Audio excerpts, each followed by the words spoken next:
नाजरीन आदाब, मैं यमन ख़ान आप सभी को प्रोग्राम सूफियाना कलाम व मौसीक़ी में खुशामदीद कहती हूँ। हमेशा की तरह सूफियाना कलाम व मौसीक़ी में हम आपके सामने वली अल्लाहों का ज़िक्र रखते हैं, उसके साथ साथ उनके दरगाहों की ज़ियारत करवाते हैं और ख़ूबसूरत कलाम सुनवाते हैं। आज की किस्त में हम जियारत करेंगे हज़रत अलाउल हक पांडवी रहमतुल्लाह अलैह की दरगाह की और बताएंगे आपको उसकी अहमियत। बताएंगे आपको मार्फत की अहमियत सूफी फ़लसफ़े में।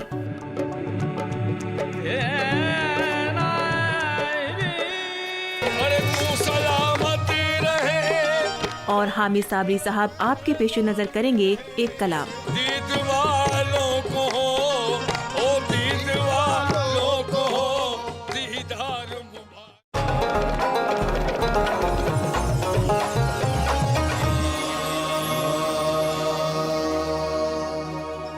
आइए आज ज़ियारत करने चलते हैं हज़रत अलाउल हक पांडवी अलैह रहमत की, जिनका मज़ार पांडु शरीफ मगरबी बंगाल में मौजूद है। हज़रत अलाउल हक पांडवी रहमतुल्लाह अलैह की दरगाह शरीफ पर खुदा से बेलौस मोहब्बत और पीरो मुर्शीद से इश्क की सूफ़ी रिवायत साफ दिखाई देती है। आइए आज इश्क व अक़ीदत में डूबे हुए ज़ायरीन की तादाद में हम भी शामिल हो जाएं और इस सूफियाना माहौल में पूरी तरह से खो जाएं।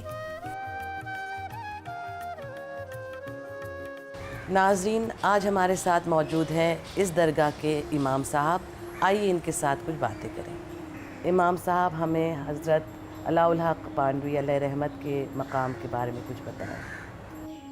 और ये सरकार मखदूम अलाउल हक पांडवी रहमतुल्लाह अलैह हैं। ये बहुत बड़े अल्लाह के नेक वली हैं, अल्लाह के नेक बरगुज़िदा बंदा है। इन्होंने लाहौर से खुदा के हुक्म से सरज़मीन बंगाल के धरती में आए और यहाँ आने के बाद जो इस्लामी तबलीग फैलाते रहे, लोगों को जो है अल्लाह का पैगाम पहुँचाते रहे। और इसी तरह उनकी यहाँ शोहरत बहुत हुई है बंगाल के, इसमें जो है आपकी बहुत शोहरत थी, बहुत बड़ा आपका चर्चा था कि सरकार मखदूम अलाउल हक पांडवी एक अल्लाह के बहुत बड़े वली हैं।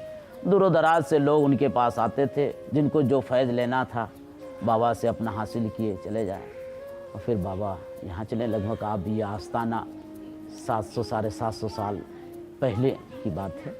हाँ, उससे पहले ही आप यहाँ आए थे और यहाँ रहे और अभी तक ही आस्ताने में रह गए। तो आप बचपन ही से सखी माने नेक आदमी थे। लोगों को दान खैरात करना, कोई गरीब आया बाबा मुझे कुछ मदद कर दे, तो आपने कभी कोई बक्सा या तजूरी नहीं खोला, भले जिस मुसल्ले पर आप बैठ के इबादत करते थे, नमाज़ पढ़ते थे, उसी के अंदर हाथ डाले दे दिया। क्या गया ये नहीं देखा, वो आदमी लेके चले गए। इसी तरह आपकी शोहरत बहुत और ज़्यादा बढ़ने लगी। मखदूम अलाउल हक पांडवी रहमतुल्लाह अलैह बंगाल के धरती में यहाँ जब पहुँचे तो यहाँ उनकी बहुत लोग इस्तकबाल किए, लोग उनकी जो है बहुत ही स्वागतम जिसे कहते हैं। हाँ, और लोग इनसे बहुत फ़ैद हासिल किए क्योंकि ये अल्लाह के वली हैं और इनके पास आए। यहाँ उनकी बहुत चर्चा था बंगाल के धरती में, मखदूम अलाउल हक पर बहुत चर्चा था कि इनकी करामतें ऐसी थी कि लोगों को उनकी करामत देखकर इनके पास आके जो है झुकते थे और इनसे फैज़ लेके जाते थे। जैसी बहुत सारी करामत आपको मैं बताऊं कि जब वो यहाँ आए तो इनकी मशहूर करामत ये है कि इन्होंने इतने बड़े आलिम थे कि अपने वक्त के, कि उन्होंने ये कह दिया, जैसे हमारे इसमें पीरी मुरीदी का एक सिलसिला होता है कि मुरीद होना, तो इन्होंने बैत नहीं हुआ था। इनका कौल था कि यहाँ पानी गर्म है, उस पानी में वज़ू बनाए, फिर हमसे जो है आके हम सवाल करेंगे, उन सवालों का जवाब दे, फिर हमें बैत करे। तो यह बहुत सारे वली आए अपने ज़माने में, लेकिन कोई इनके सवालों का जवाब दे नहीं पाए, तो उनकी वलायत को, इल्म को छीन लेते थे आप। इतने बड़े वली थे आप। आखिर में हुजूर निज़ामुद्दीन औलिया महबूब देहली रहमतुल्लाह अलैह हज़रत अखी सिराज आइन हिंद को भेजा, कहा कि जाके इनको बैत करो। तो इन्होंने आए, इनको उनके गर्म पानी से वज़ू भी बनाया और इनके सवालों का जवाब भी दिया, फिर इनको बैत किया।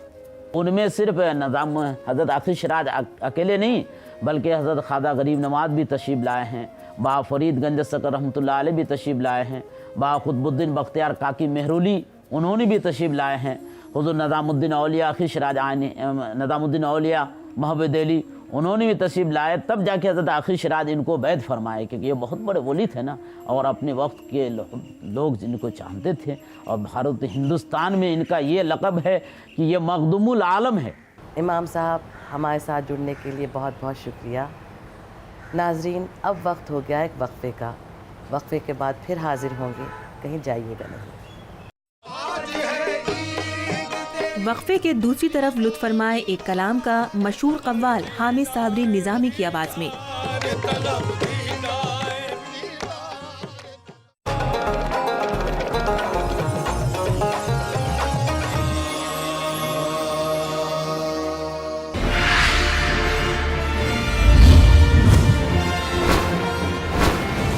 आप देख रहे हैं डीडी उर्दू, हिंदुस्तानी तहजीब व सकाफत का तर्जुमान।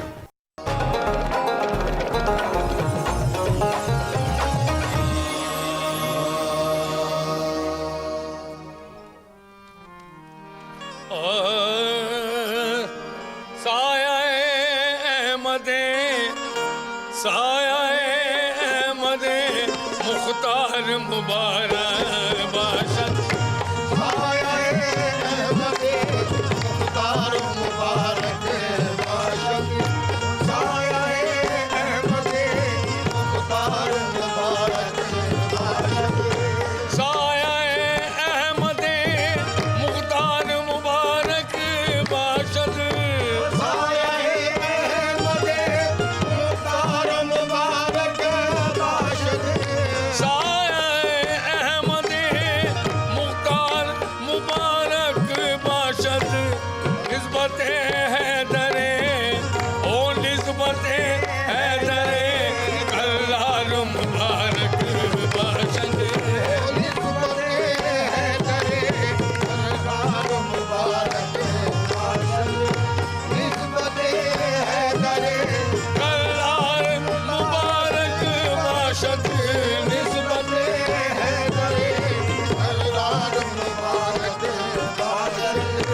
या खुदा तालिबे अक्सीर को अक्सीर मिले, या खुदा तालिबे अक्सीर को अक्सीर मिले, या खुदा तालिबे अक्सीर को अक्सीर मिले, हमको खाके दरे जालाला मुबारक बाशद, ओ हमको खाके दरे और जालाला मुबारक बाशद, हमको खाके दरे जालाला मुबारक बाशद। आज है ईद तेरी दीदार तलब, आज है ईद तेरी दीदार तलब, दीदार तलब, दीदार तलब। अरे आज है ईद तेरी दीदार तलब, अरे यार है ज़ीनते हो, यार है ज़ीनते काशाना मुबारक बाशद, ओ यार है ज़ीनते अरे काशाना मुबारक बाशद, यार है ज़ीनते काशाना मुबारक बाशद।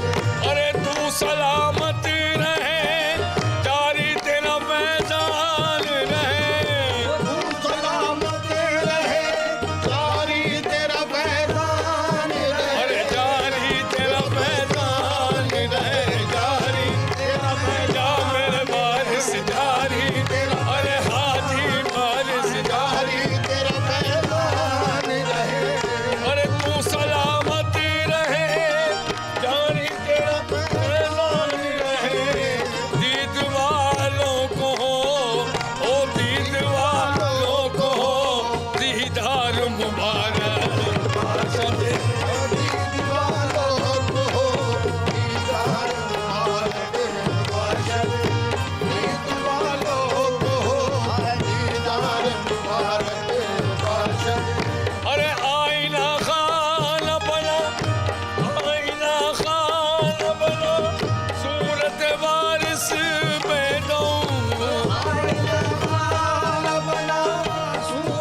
या मेरे वारिस अरे हाजी वारिस मेरे हाजी वारिस मेरे हाजी वारिस ओ मेरे हाजी वारिस अरे हाजी वारिस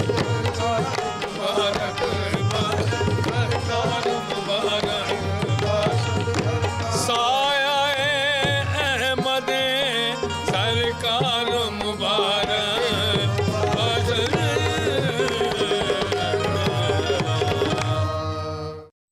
प्रोफेसर साहब, इल्म तसव्वुफ में सलूक के क्या मायने हैं और क्या ये एक इस्तिलाह है? देखिए, सलूक जो है ज़ाहिर है तसव्वुफ का एक इस्तिलाह है और सलूक का मतलब ये होता है कि जैसे तसव्वुफ में मुख्तलिफ़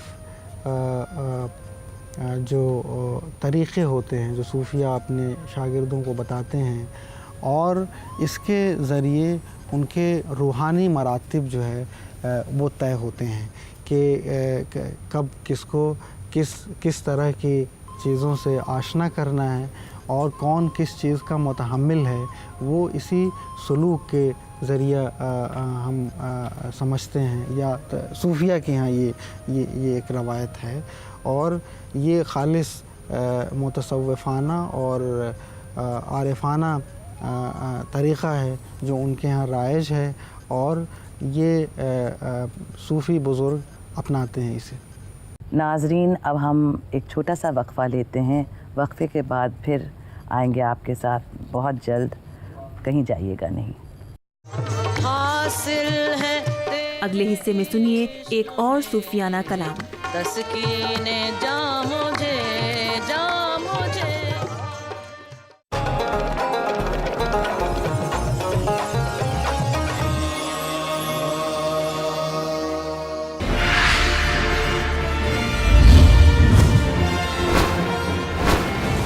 आप देख रहे हैं डीडी उर्दू, हिंदुस्तानी तहजीब व सकाफत का तर्जुमान।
तस्कीने जा मुझे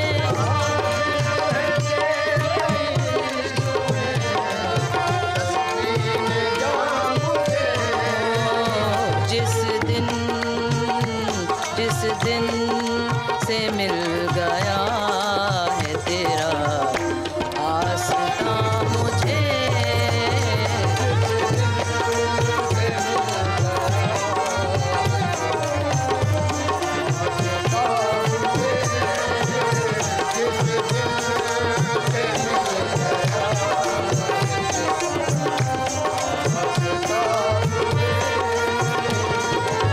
दामन न छोड़ूंगी मैं किसी तरह आपका जी।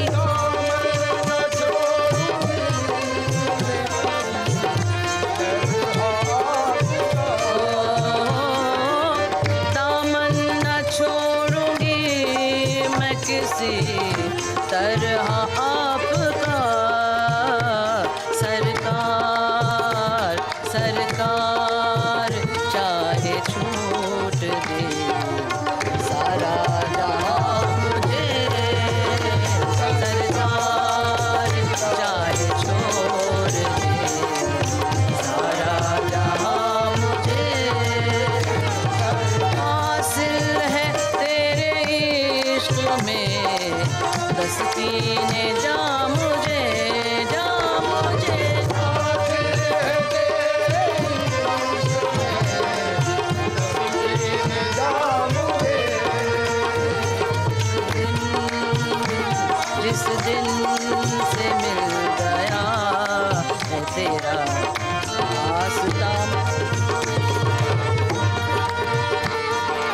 झुक कर सलाम करता है सारा जहां मुझे, हाँ मुझे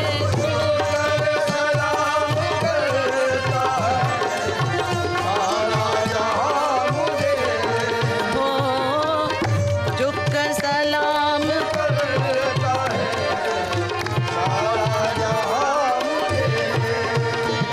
दिया मुझको, दिया है तेरे करम ने, ये क्या मुझे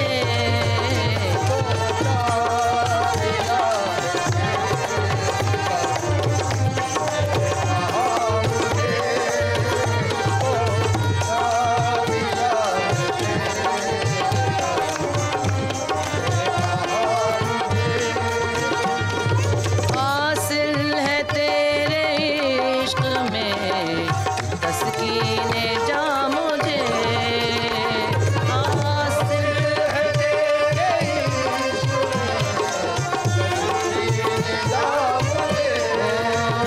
जिस दिन से मिल गया है तेरा आसरा मुझे,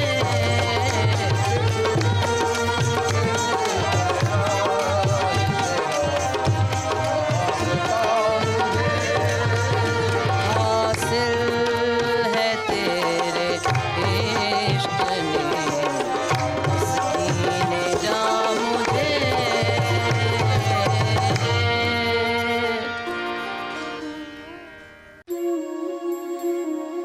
आज हमने देखी बंगाल के कस्बे मालदा में क़याम एक दरगाह हज़रत अलाउल हक पांडवी की और बताई उसकी अहमियत सूफिया तारीख में। हमें यकीन है कि आपको हमारी ये किस्त पसंद आई होगी।